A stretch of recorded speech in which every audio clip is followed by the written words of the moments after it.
Hay personas que entran a tu vida con una sonrisa tan perfecta que nunca sospecharías el daño que traen. Hablan de Dios, oran contigo, te llaman hermana. Y sin embargo, algo dentro de ti, algo profundo y silencioso, te dice que hay algo que no encaja. Hoy quiero que abras tu corazón, no para llenarlo de sospecha, sino para llenarlo de discernimiento, porque hay una diferencia enorme entre ser paranoica y ser discernidora. El Espíritu Santo no nos dio un espíritu de temor, sino de poder, de amor y de dominio propio. Y parte de ese dominio propio incluye la capacidad de ver lo que los ojos naturales no pueden ver. Hoy, juntas, vamos a explorar 8 señales que el Espíritu Santo usa para advertirnos. Pon atención, porque quizás lo que escuches hoy cambie el rumbo de tu historia. Quiero comenzar con algo que quizás nunca esperabas escuchar en una predicación, y es esto. No toda persona que ora contigo está orando por ti. No toda persona que te llama hermana te ve como hermana. No toda persona que sonríe cuando te ve siente en su corazón la alegría que su rostro simula.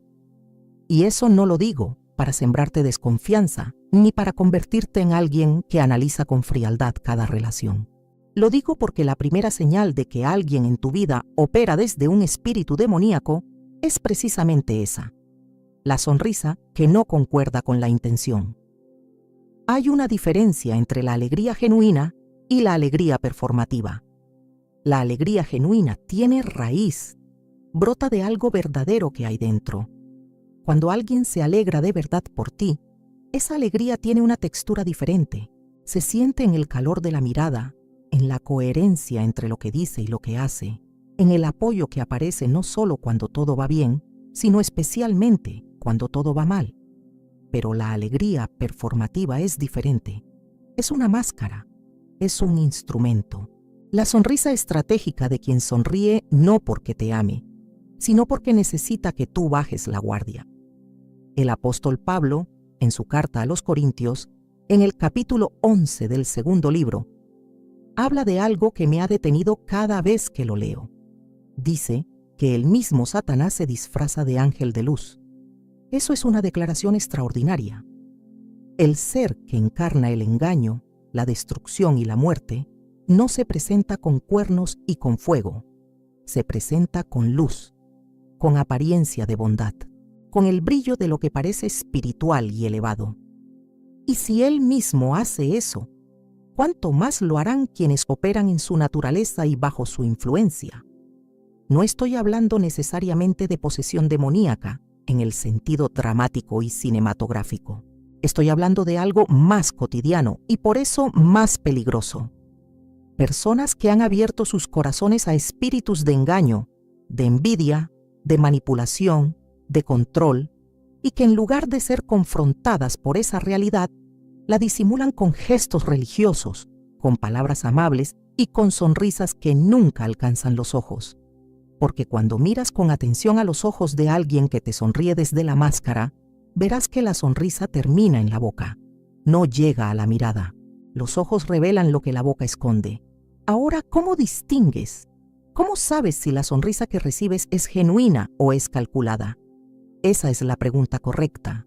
Y la respuesta tiene varias capas. La primera capa es el tiempo. Las máscaras no pueden sostenerse indefinidamente. El tiempo revela lo que el cuidado inicial ocultó. Una persona que genuinamente te ama mantendrá esa consistencia a lo largo del tiempo, en las diferentes estaciones de la relación, tanto cuando eres útil para ella como cuando no lo eres, tanto cuando estás en la cima como cuando estás en el valle. Pero una persona que opera desde un espíritu de engaño y manipulación mostrará grietas en la máscara, precisamente cuando dejes de ser conveniente para sus propósitos. La segunda capa es la reacción ante tus logros. Y aquí quiero que te detengas y que lo pienses con honestidad. Las personas que genuinamente te aman se alegran con tus logros de una manera que no tiene competencia. No hay en esa alegría un dejo de amargura. No hay una necesidad de minimizarte o de encontrar el ángulo desde el cual lo que conseguiste no es tan impresionante. No hay una pequeña frase al final que le quita peso a lo que alcanzaste. hay alegría pura, alegría que no cuesta nada porque no hay envidia que la ensombrezca. Pero quien te sonríe desde la máscara, quien lleva en su interior un espíritu que no desea tu bien genuino, cuando tus logros lleguen, habrá algo en su reacción que no terminará de cuadrar. Quizás sonreirá y te felicitará, pero inmediatamente después cambiará el tema. O quizás encontrará una manera de hablar de alguien más que logró algo similar, pero más grande. O quizás la felicitación llegará tarde, como si necesitara tiempo para procesar algo que no debería necesitar procesamiento. El Espíritu Santo te dará la señal en el momento, no porque seas paranoica, sino porque Él vive en ti y su función es guiarte a toda verdad, incluyendo la verdad sobre las personas que te rodean. La tercera capa es lo que hacen con tu vulnerabilidad. Las personas que genuinamente te aman custodian lo que les confías. Lo guardan como un tesoro. No lo usan como moneda de cambio. No lo comparten para hacerse interesantes en otras conversaciones. No lo sacan a relucir cuando están enojadas contigo para herirte en el lugar exacto donde saben que eres más frágil. Pero quien opera desde un espíritu oscuro, aunque en el momento de tu vulnerabilidad simule empatía, aunque en ese momento te sostenga y te escuche, está catalogando esa información. La está guardando no para protegerte, sino para usarla en el momento que más te dañe. Eso es lo que el enemigo hace a través de personas abiertas a su influencia. Entra a los espacios de confianza, aprende la topografía de tu alma, aprende dónde están tus heridas y tus miedos y tus sueños más frágiles, y entonces espera el momento oportuno para usarlos. No porque sea una estrategia consciente y elaborada en todos los casos. A veces la persona misma no es totalmente consciente de lo que hace, pero el espíritu que la mueve sí lo es. El Espíritu Santo está aquí ahora. Y mientras escuchas estas palabras, quizás hay un nombre que te vino a la mente, un rostro, una relación. No necesito saber cuál es, pero quiero que no la descartes. Quiero que no la cubras con una excusa demasiado rápido.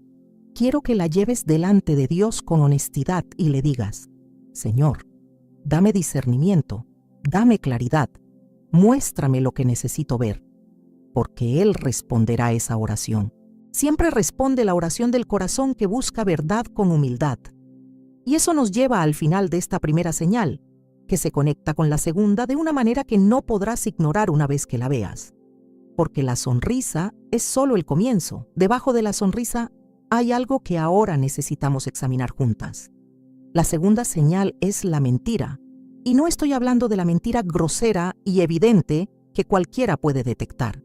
Estoy hablando de la mentira refinada, la mentira que viene envuelta en amor, la mentira que lleva citas bíblicas, la mentira que se presenta como preocupación genuina por tu bienestar, la mentira que susurra en lugar de gritar, que insinúa en lugar de declarar, que planta semillas de duda en lugar de construir muros evidentes. Esa es la mentira más peligrosa y es la marca característica de quien opera bajo la influencia de aquel que Jesús mismo describió en el Evangelio de Juan, capítulo 8, versículo 44, como el padre de la mentira. No como alguien que miente a veces, como el padre de la mentira, como la fuente de la que toda mentira emana. Cuando una persona en tu vida opera bajo esa influencia, la mentira no es un episodio aislado, es un patrón, es el tejido de la relación, y por eso es tan difícil de detectar. Porque si la mentira fuera constante y obvia, la reconocerías de inmediato y te alejarías. Pero el engaño refinado mezcla verdad con mentira de una manera tan hábil que la mentira queda sustentada por la verdad que la rodea, y la verdad queda contaminada por la mentira que la permea.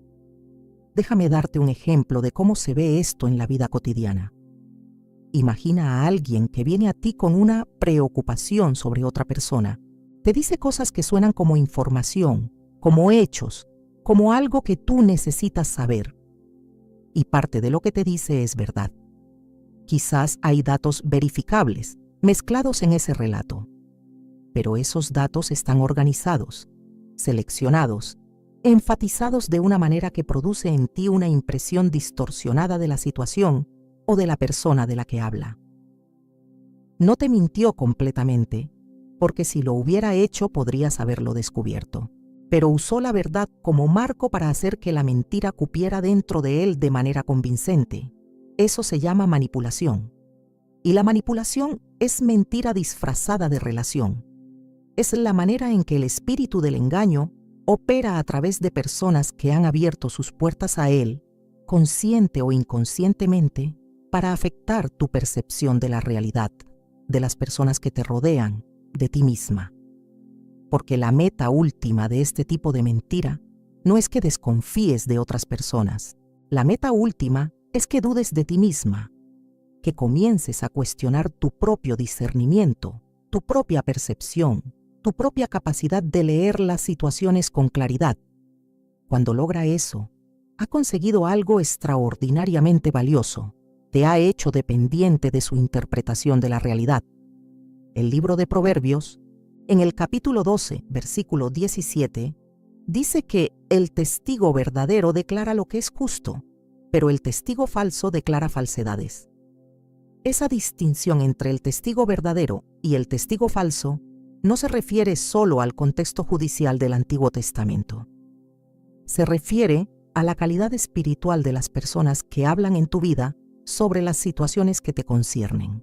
Y hay personas que son testigos falsos, no porque odien la verdad, sino porque han sido formadas en la cultura del engaño hasta el punto en que ya no distinguen con claridad dónde termina la verdad y dónde comienza la distorsión.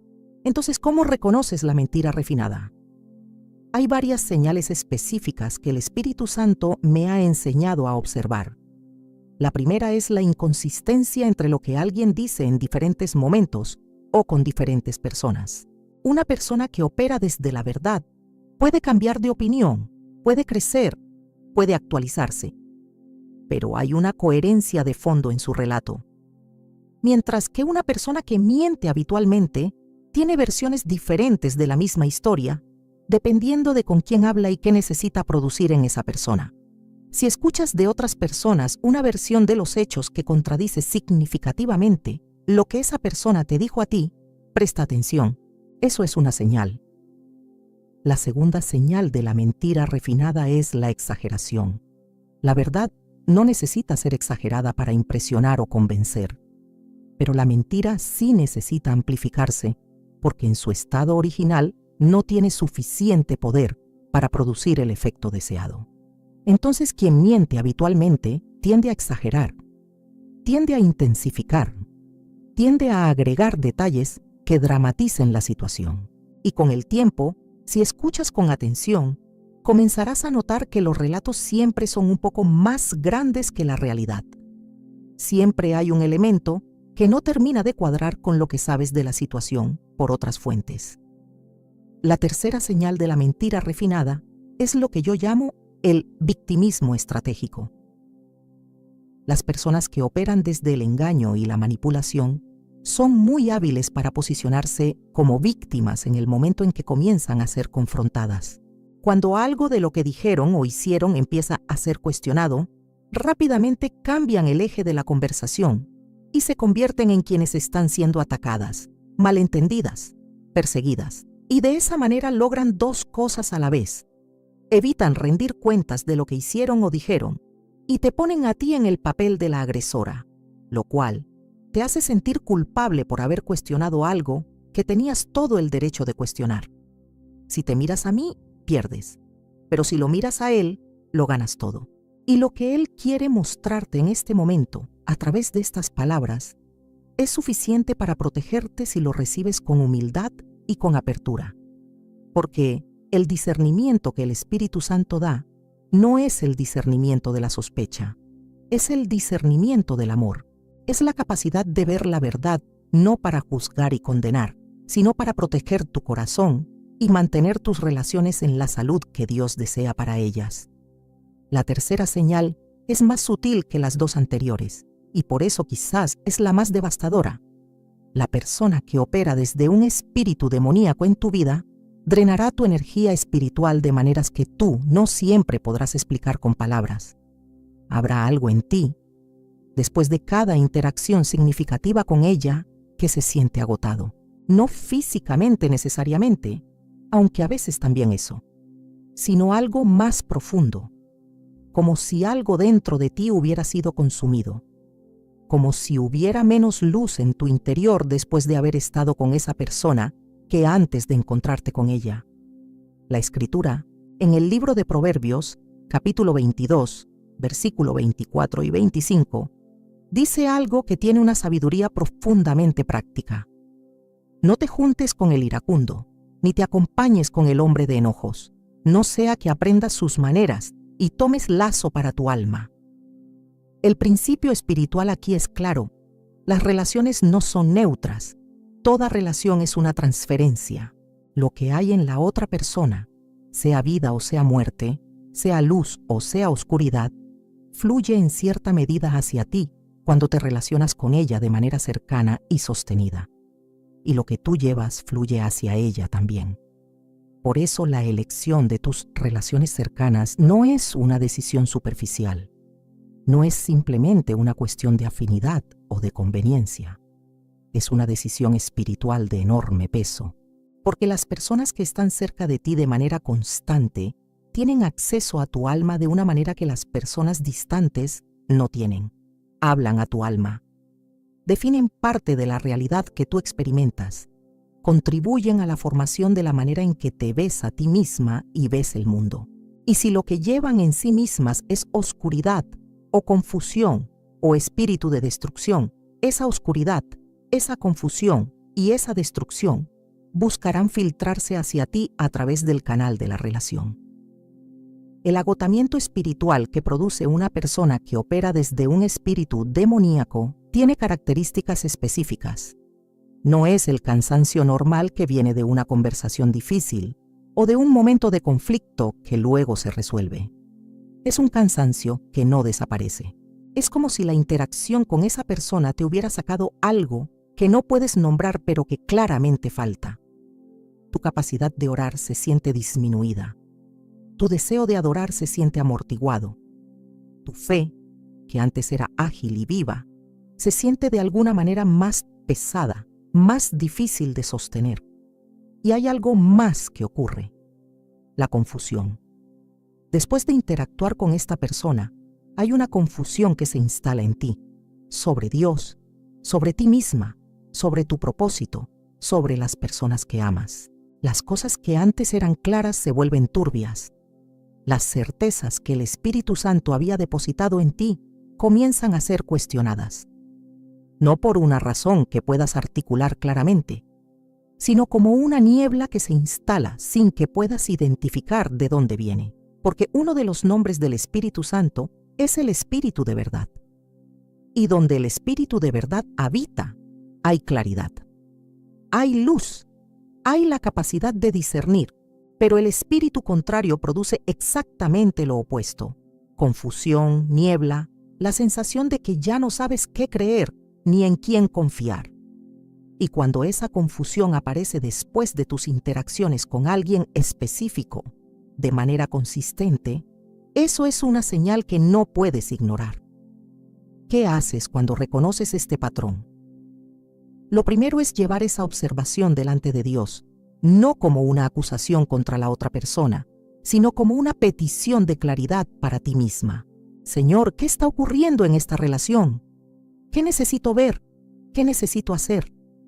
Y el Espíritu Santo, que es fiel, que es el Paráclito, el Consolador, el que viene a estar al lado de quien lo necesita, responderá esa oración.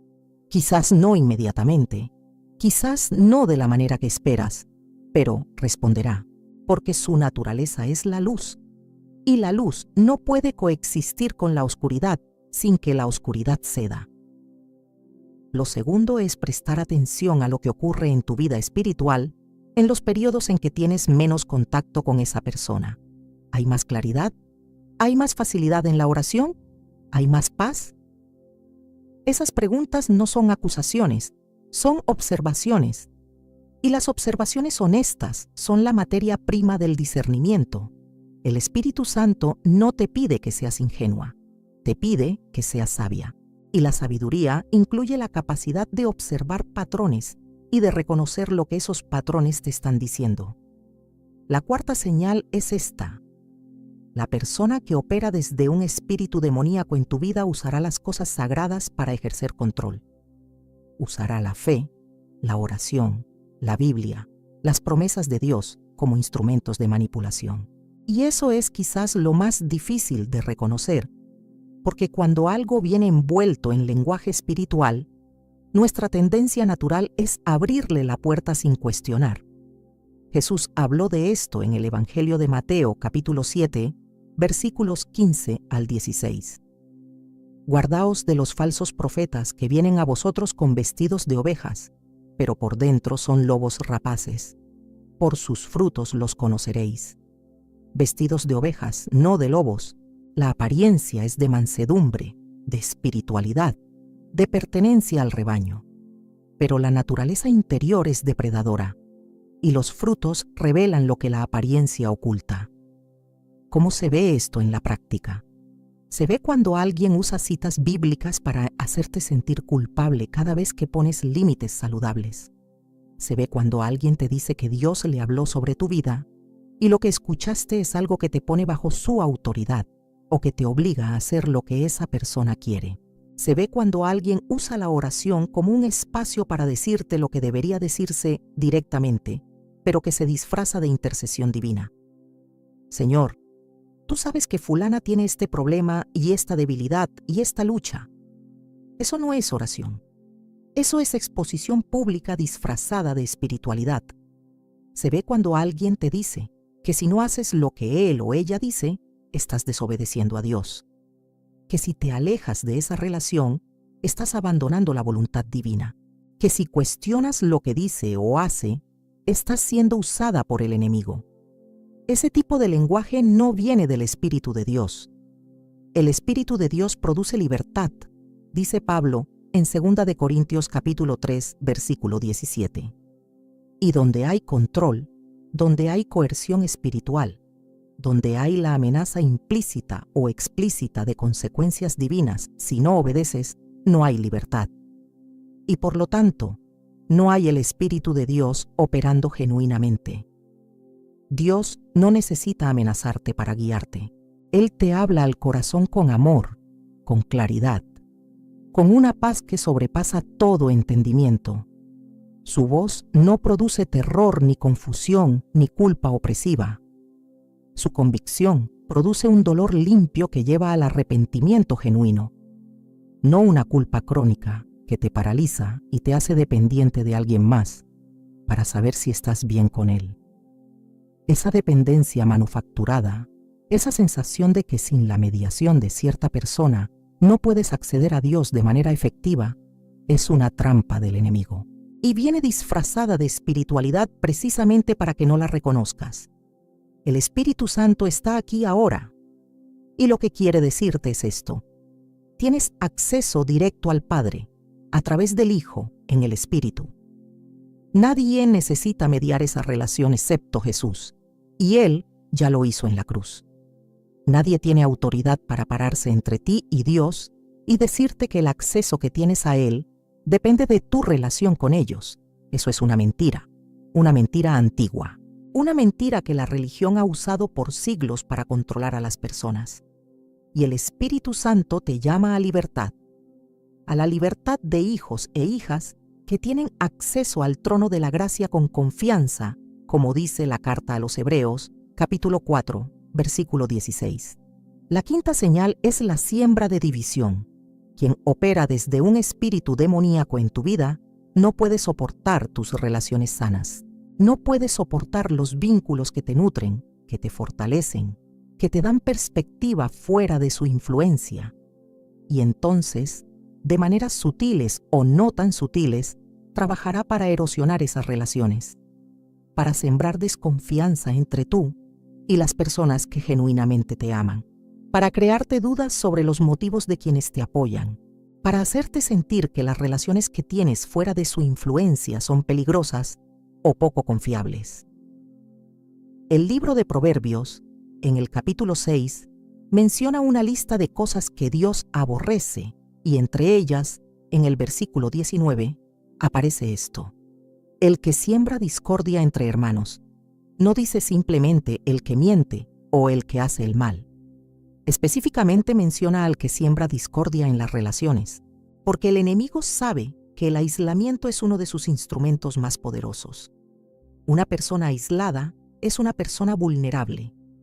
Una persona que ha sido separada de sus relaciones de apoyo genuino es una persona que depende de quien la aisló para tener sentido de realidad, de validación, de comunidad.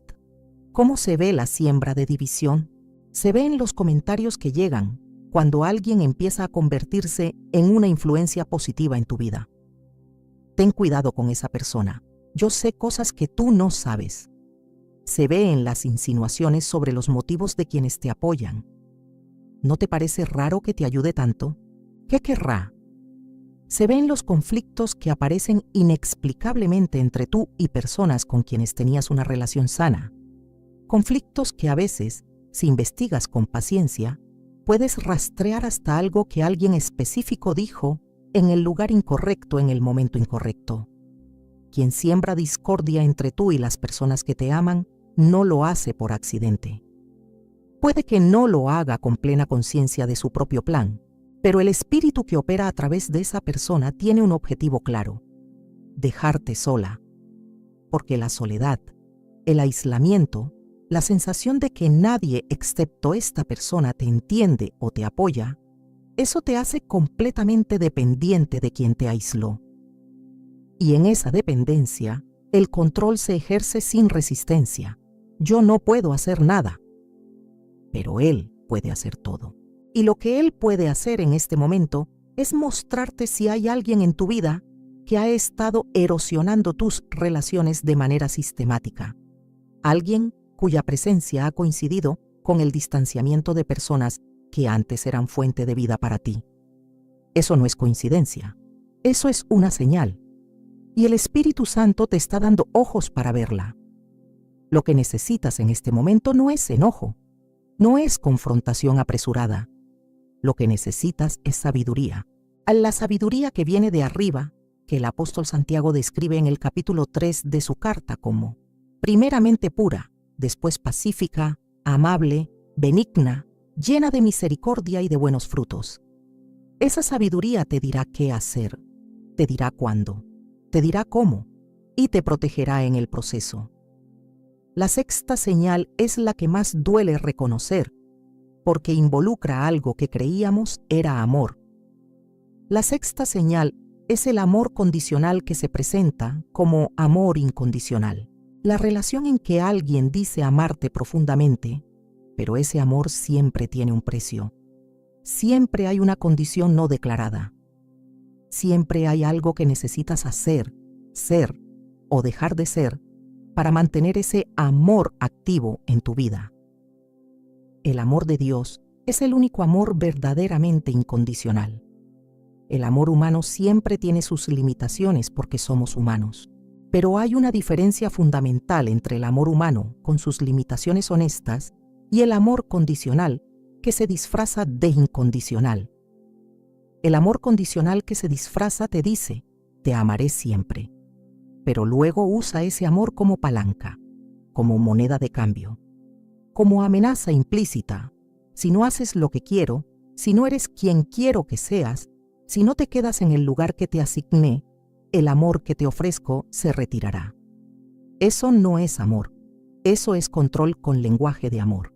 Y quien lo ejerce ha aprendido que el amor es el argumento más poderoso, el que más difícilmente se puede rechazar, el que produce mayor sensación de culpa cuando se cuestiona.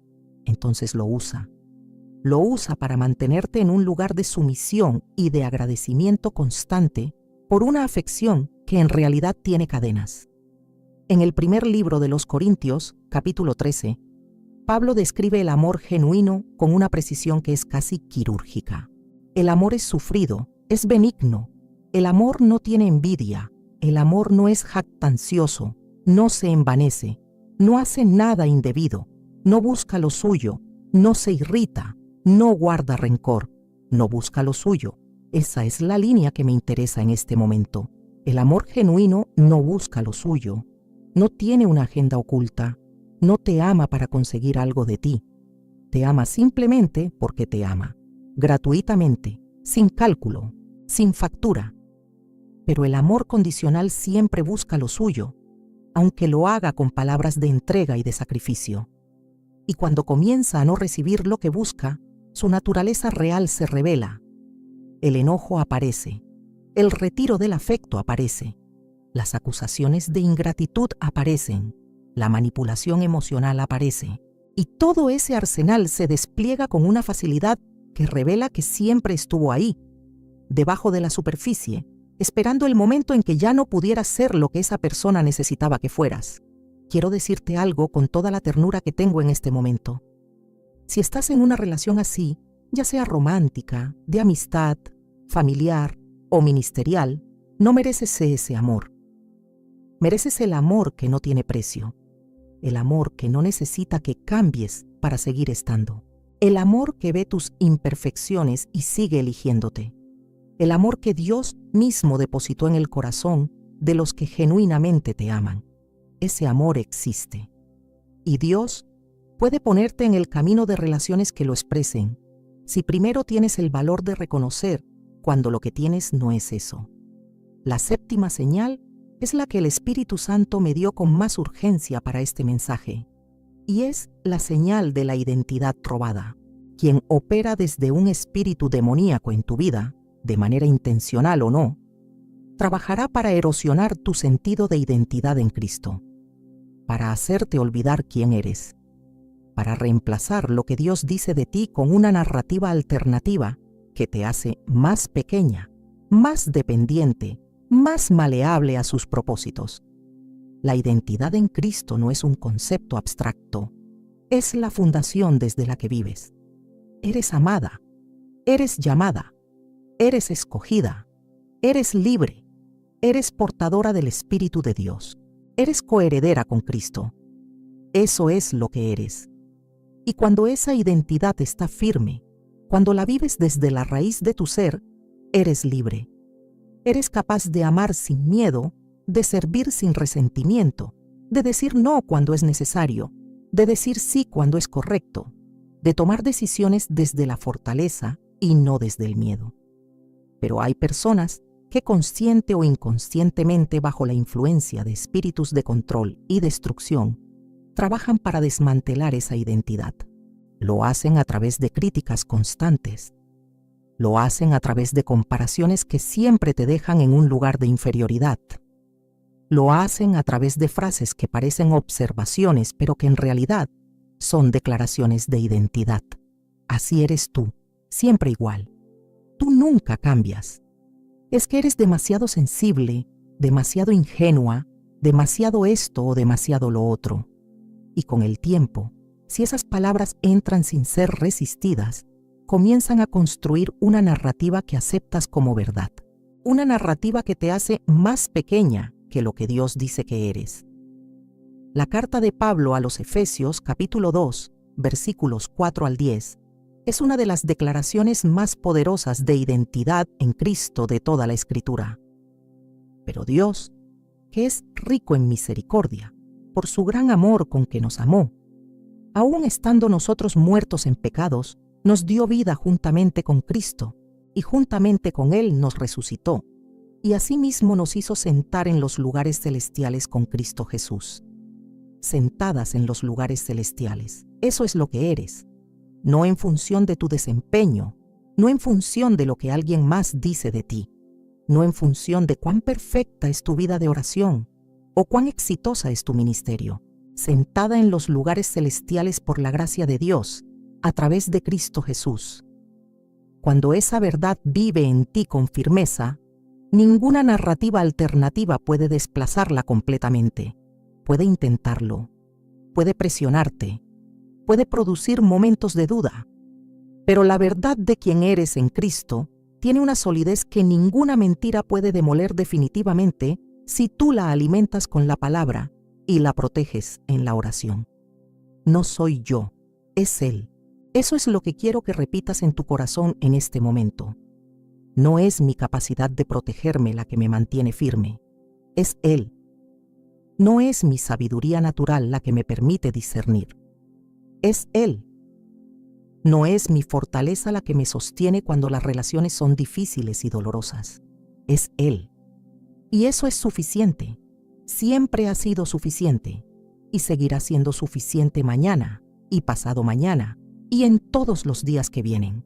Hemos llegado a la octava señal, y esta última señal es quizás la más importante, porque es la que define el desenlace de todo lo que hemos conversado. La octava señal de que alguien en tu vida opera desde un espíritu demoníaco es esta: la ausencia de arrepentimiento genuino, la incapacidad de reconocer el daño hecho, la incapacidad de cambiar de dirección incluso cuando el daño es evidente, la incapacidad de ver a las demás personas como personas con dignidad propia, en lugar de como recursos a ser usados o como obstáculos a ser removidos. Esto es lo que la teología pastoral ha llamado históricamente la dureza de corazón, no la imperfección humana que todos tenemos, no la fragilidad de quien comete errores y los reconoce y trabaja para no repetirlos, sino la incapacidad estructural de ver el daño que se produce en los demás y de sentir genuinamente que ese daño importa.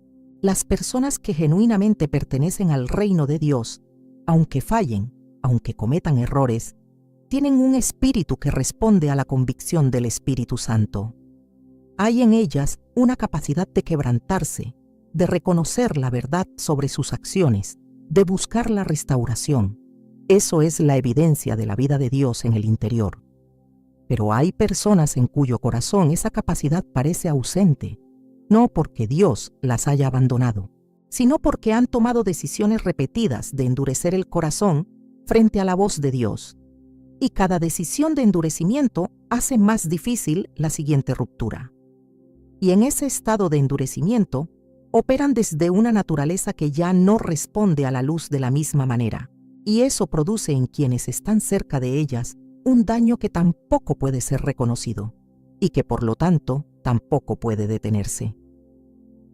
El libro de los Salmos, en el capítulo 1, habla de la bienaventuranza del justo, que no anda en consejo de malos, ni se sienta en silla de escarnecedores. Hay personas cuyo consejo, cuya cercanía, cuya silla en tu mesa produce fruto de muerte, y la sabiduría divina te llama a reconocerlo, no para juzgar a esas personas, no para condenarlas, sino para proteger lo que Dios está creciendo en ti, porque tienes un destino, tienes un llamado, tienes una historia que Dios está escribiendo con cuidado y con amor, y hay relaciones que, si las permites continuar operando sin límites en tu vida, atracarán ese destino, oscurecerán ese llamado, confundirán esa historia. Y quiero decirte algo más. El hecho de que alguien opere desde un espíritu demoníaco en tu vida no significa que Dios no la ame, no significa que esté más allá de la gracia. Dios ama a cada persona con una profundidad que excede toda comprensión. Pero el amor de Dios por alguien no te obliga a ti a mantenerte en una relación que te destruye. El amor de Dios por esa persona puede expresarse de muchas maneras. Una de esas maneras puede ser el establecimiento de límites claros que la confronten con consecuencias reales por sus acciones. Otra puede ser la oración de intercesión desde una distancia segura. Pero ninguna de esas maneras requiere que tú pongas tu bienestar espiritual, emocional y psicológico como sacrificio en el altar de una relación que no tiene reciprocidad genuina. Jesús mismo puso límites. No se entregaba a todos de la misma manera. El Evangelio de Juan, capítulo 2, versículos 24 y 25, dice algo que pocas veces nos detenemos a considerar. Pero Jesús mismo no se fiaba de ellos, porque conocía a todos, y no tenía necesidad de que nadie le dijese nada acerca del hombre, pues él sabía lo que había en el hombre. Él sabía lo que había en el hombre, y en función de lo que sabía, gobernaba el nivel de acceso que permitía. Eso no es dureza, eso es sabiduría. Eso es lo que el Espíritu Santo quiere desarrollar en ti. La capacidad de saber lo que hay en las personas que te rodean, no con la arrogancia de quien se cree superior, sino con la humildad de quien depende de la guía del Espíritu para navegar las relaciones con sabiduría. Y ahora quiero orar contigo. Quiero cerrar este tiempo poniendo en manos de Dios todo lo que ha movido en tu corazón mientras escuchabas. Porque no vine a darte una lista de reglas. Vine a traerte a un encuentro con la verdad que libera, con la sabiduría que protege, con el amor que nunca falla.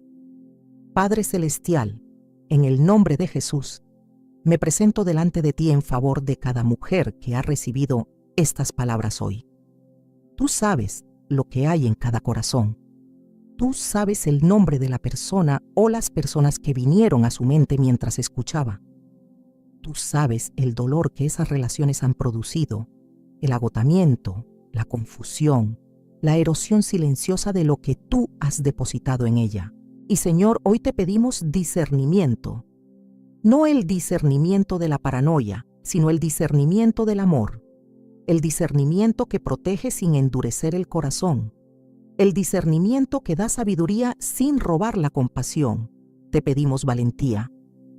La valentía de establecer límites cuando el amor propio y el amor por la verdad lo requieren. La valentía de alejarse de relaciones que destruyen, aunque esa distancia cueste. La valentía de creerle a tu espíritu cuando dice, ten cuidado, incluso cuando la mente no puede articular una razón clara. Y te pedimos sanidad.